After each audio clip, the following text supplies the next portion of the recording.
इससे पूर्व की वीडियो में धर्मशास्त्र के सभी प्रकरणों का परिचय दिया हुआ है।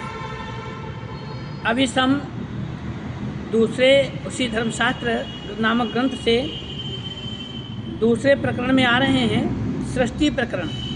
सृष्टि प्रकरण में मनुस्मृति के पहले अध्याय से 1, 2, 3, 4 ये श्लोक जो हैं वो क्या कहते हैं।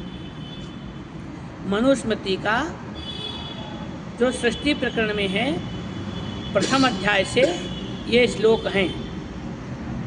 मनु में काग्रमासीनम मभिगम्य महर्षयः प्रतिपूज्य यथान्याय मिदं वचनम मब्रुवन् भगवन् सर्ववर्णानां यथावदन् पूर्वशः अंतर्प्रभवानां च धर्मान्नो वक्तुमर्हसि त्वमेको वैश्य सर्वस्य विधानस्य स्वयंभुवः अचिन्त्यस्य प्रमेयस्य कार्यतत्त्वार्थ विप्रभो सतैः पृष्ठस्तथा सम्यक् अमितौजा महात्मभिः प्रत्युवाचार्य तान् सर्वान् महर्षीन् छूयतामिति। भगवान मनु एकाग्रचित्त होकर बैठे हुए थे।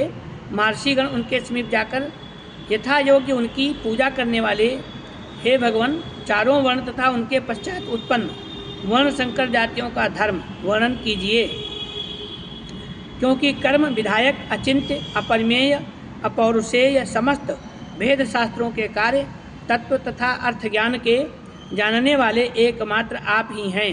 महान ज्ञान शक्ति संपन्न भगवान मनु ऋषियों के इस भांति पूछने पर आदरपूर्वक उनसे कहने लगे कि सुनिए,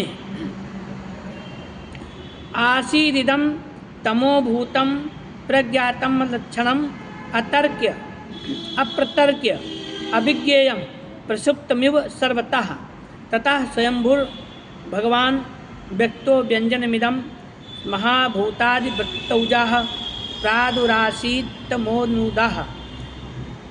योषावतीन्द्रिग्राह्य सूक्ष्मो व्यक्त सनातनः सर्वभूतमयोचिन्त्यः स एव स्वयं उद्बुभौ। एक समय यह संसार घोर अंधकार से छिपा हुआ अप्रत्यक्ष चिन्ह रहित अनुमान करने के अयोग्य अभिज्ञात और घोर निंद्रा से निंदित के समान था। अप्रकट स्वयंभू भगवान अप्रतिहत सामर्थ्य वाले और प्रकृति को प्रेरणा करने वाले महाभूत आदि तत्वों को प्रकट करते हुए स्वयं प्रकट हुए, जो इंद्रियों के ज्ञान से बाहर सूक्ष्म अव्यक्त सनातन सर्वभूतमय और अचिंत्य हैं, वही स्वयं प्रकट होते हैं। इसी विषय में याज्ञवल्क्य की स्मृति में के तीसरे अध्याय में 66वें श्लोक में सत्य बोलना, चोरी न करना, क्रोध न करना, लज्जा, पवित्रता, बुद्धिमानी, धीरज, शांत, इंद्रियों को वश में रखना और विद्याभ्यास के सब धर्म के लक्षण कहे गए थे, जो पहले धर्म के संबंध में छूटे हुए थे। तो यहाँ पर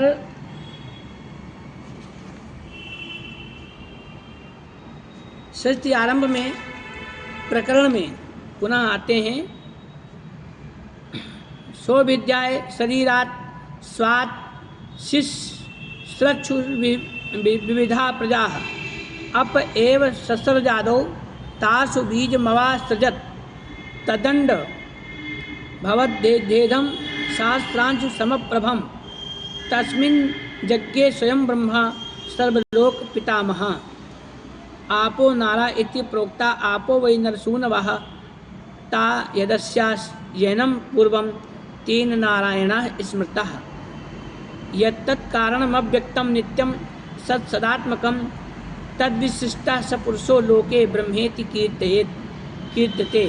उन्होंने अपनी देह से विविध प्रकार की प्रजाओं के रचने की इच्छा प्रकट करके चिंता मात्र से ही प्रथम जल को उत्पन्न किया और उस जल में अपना शक्ति रूप बीज स्थापन कर दिया।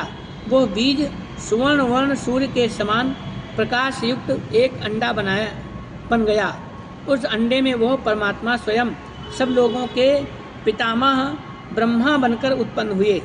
नर अर्थात परमात्मा से उत्पन्न होने के कारण जल को नारा कहते हैं और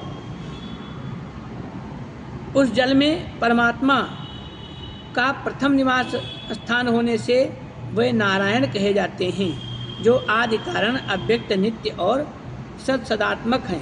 उनसे जो पुरुष प्रथम उत्पन्न हुआ लोक में वो ब्रह्मा कहलाता है।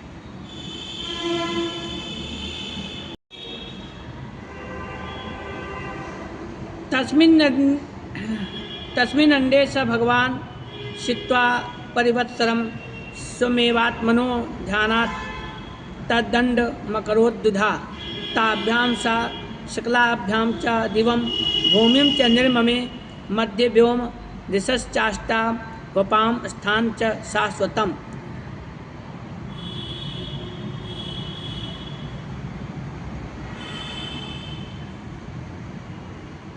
उद्वबरहात्मनाश्चैव मनः सदात्मकं मनश्चाप्य अहंकारामभिमन्तारमीश्वरं महान्तमेव चात्मानं सर्वाणि त्रिगुणानि च विषयाणां गृहीतृणि शनैः पंचेन्द्रियाणि च।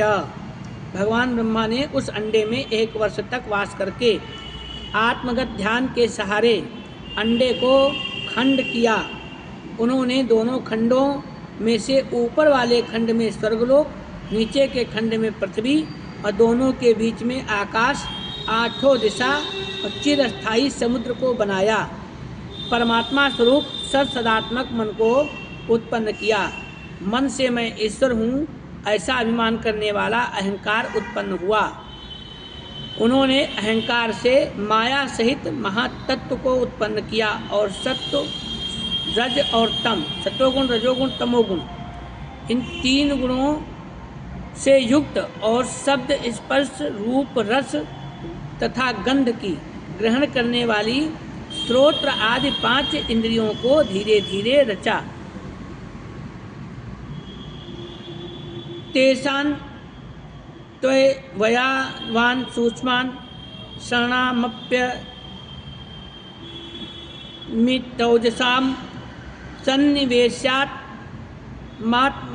सन्निवेश्यात्मा मात्रासु सर्वभूतानि निर्ममे सर्वेषां तु स नामानि कर्माणि च पृथक् पृथक् वेद शब्देभ्य एवादौ पृथक् संस्थाश्च निर्ममे कर्मात्मनां च देवानां सोऽसृजत् प्राणिनां प्रभुः साध्यानां च गणं सूक्ष्मं यज्ञं चैव सनातनम् अग्निवायुर्बिभ्यस्तु त्रयं ब्रह्म सनातनं दुदोह यज्ञ सिद्ध्यर्थं मृग यजुः सामलक्षणम् कालं काल विभक्तिश्च नक्षत्राणि ग्रहास्तथा सरिता सागरांश्च शैलान् समानि विस्मानि च तपोवाचं रतिं चैव कामं च क्रोधमेव च सृष्टिं ससर्ज चैवे मां सृष्टुमिच्छन्निमाः प्रजाः कर्मणां च विवेकार्यं धर्माधर्मौ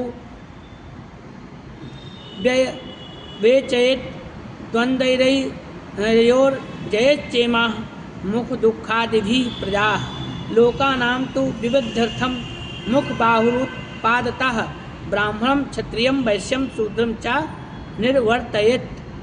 उनमें से अनंत कार्य की शक्ति रखने वाले अहंकार और पंच तन्मात्र इन 6 के सूक्ष्म से सूक्ष्म शरीर को अपने विकार, इंद्रिय और पंचभूत से जोड़कर मनुष्य, पशु आदि सब जीवों को बनाया। वेद की विधि से सबका अलग अलग नाम, कर्म और वृत्ति विभाग कर दिया।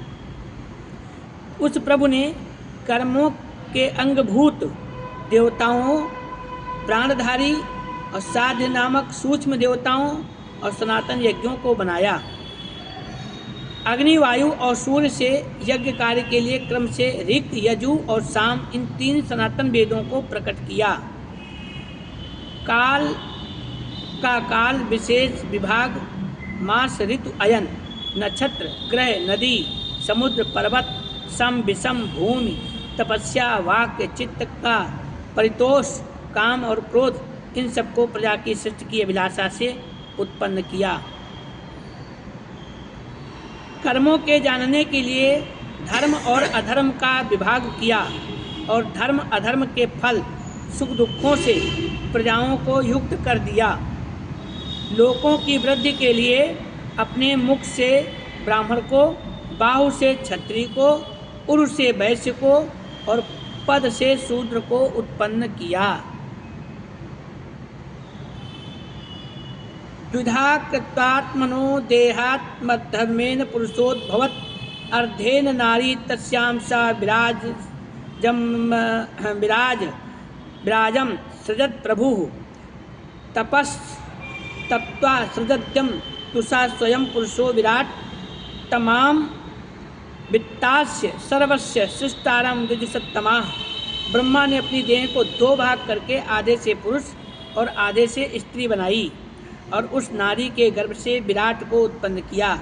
हे द्विजोत्तम गण, विराट पुरुष ने तपस्या करके स्वयं जिस पुरुष को उत्पन्न किया, मैं वही मनु हूँ। मुझे इस समुदाय का सृष्टिकर्ता जानो। आजकल मनु के ऊपर बड़ा विवाद है, क्योंकि लोग जानते ही नहीं हैं कि मनु है क्या। और अब तो नई प्रथा चल पड़ी है, कभी कोई हनुमान जी को जाकर के किसी उस पे जाकर के कुछ बोल दे रहा है कि इस जात के थे, कभी कोई परशुराम जी को बोल दे रहा है कि ये थे, कभी कोई मनु को अपने उसमें बता दे रहा है कि मनु जी ये थे। मान सभी वही रहे, लेकिन अपने अपने हिसाब से मान रहे हैं, बस इतना अंतर है। तो मनु के लिए यहाँ पे कहा गया है, वो मैंने बताया।